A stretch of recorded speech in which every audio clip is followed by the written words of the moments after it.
ରୋଷେଇ କରିଛି ତା ପାଇଁ ଭଲ ଭଲ ମାଛ ରାନ୍ଧି ମୁଣ୍ଡଟି ରଖିଛି ତା ପାଇଁ ଖାଇବ। ପୁଅକୁ କ୍ଷୀର ପିଆଇଦେଲେ? କ୍ଷୀର ଦେଇଦେଲି। ଘରଣୀ ଆସି ମିଟିଂରେ ପହଞ୍ଚିଗଲା। ଘରେ ଘରଣୀ ମୋର ମିଟିଂରୁ ଆସି ଡାକି ଦେଇ ମତେ କହୁଛି, ହଇଓ ଶୁଣୁଛ ମିଟିଂରେ ଆସି ଗୋଟେ ବଢିଆ ନିଷ୍ପତ୍ତି ହେଇଛି। ଆମେ ମାନେ ଆଉ ଗେରସ୍ତ ମାନଙ୍କୁ କରିବୁନି ସେବା ପୂଜା। ଆମେ ମାନେ ଆଉ ଗେରସ୍ତ ମାନଙ୍କୁ କରିବୁନି ସେବା ପୂଜା। ସେ କରିକି ସାବିତ୍ରୀ ବ୍ରତଟି କରିବେନି କା ଭାର୍ଯ୍ୟା, କରିବେନି କା ଭାର୍ଯ୍ୟା। ତୁମେ କଣ ଖାଲି ପୂଜା ହେଉଥିବ, ତୁମେ ଭାଗ୍ୟବାନ ପୁରୁଷ, ଆମେ କଣ କେବେ ପୂଜା ପାଇବୁନି, ସବୁଦିନ ହେବୁ ହତାଶ।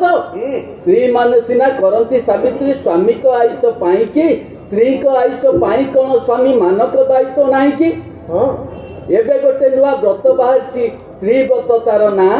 ସ୍ୱାମୀ ମାନେ ଏଇ ବ୍ରତଟି କରିବେ ପିନ୍ଧି ଧୋତି ଯୋଡ଼ ନୂଆ।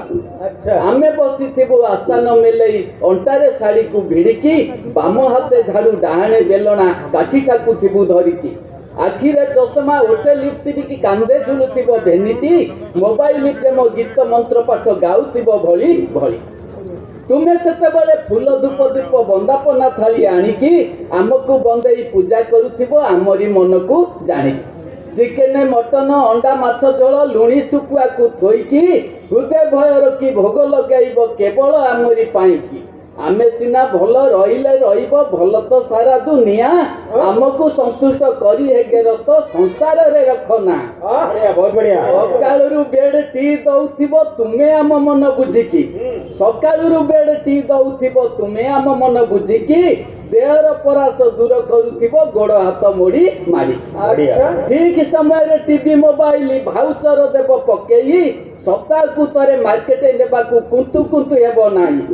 ଆବଶ୍ୟକ ସ୍ଥଳେ ବିୟୁଟି ପାର୍ଲର ଭୁଲିବନି ନବା ପାଇଁକି, ଭଲ ଭଲ ଶାଢ଼ୀ ଦାମିକା ଗହଣା ଖଞ୍ଜୁଥିବ ମନ ଜାଣି। ଆମ ଆଦେଶକୁ ଯଦି ମାନି ନେବ ହୋଇବ ଆଦର୍ଶ ଗେରସ୍ତ, ନୋଇଲେ ଆମର ରଣଚଣ୍ଡୀ ରୂପ ଦେଖିବାକୁ ଥାଅ ପ୍ରସ୍ତୁତ। ଯେତେ ବ୍ରତ ଅଛି ଏ କଳିଯୁଗରେ ସ୍ତ୍ରୀ ବ୍ରତ ଶ୍ରେଷ୍ଠ ଅଟେ ତ, ସ୍ତ୍ରୀ ଭକ୍ତ ହୋଇ ସ୍ତ୍ରୀ ସେବା କର ହେବ ତୁମେ ଯୋଗ୍ୟ ଗେରସ୍ତ। ଧନ୍ୟବାଦ। बहुत बढ़िया।